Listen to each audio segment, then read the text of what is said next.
Familiar po ba kayo kay Zainab? Yes. Zainab. Kung kayo yung masusunod ma'am sa hashtag ng kasal ni Zainab, ano yung mga hashtags niyo? Hindi ako napapadpad sa sa mga hashtag nila Napapadpad lang ako sa wedding nila. Anong masasabi mo naman sa mga wedding photos nila? Kabog ba? Kabog. Kabog. Gusto ko rin ng ganon. Gusto mo Nag-rent ng Ferrari? ganon? Tapos nakaganyan? Ay, gusto ko rin nun.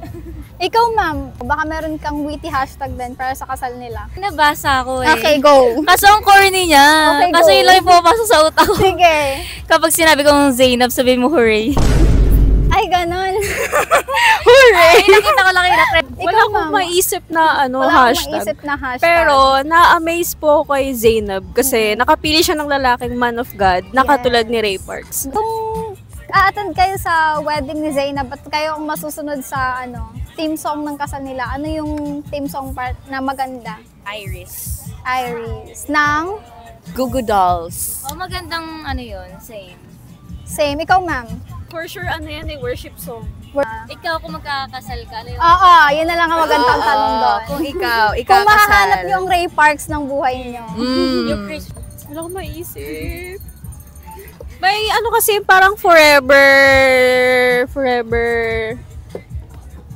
forever love you. Basta Forever.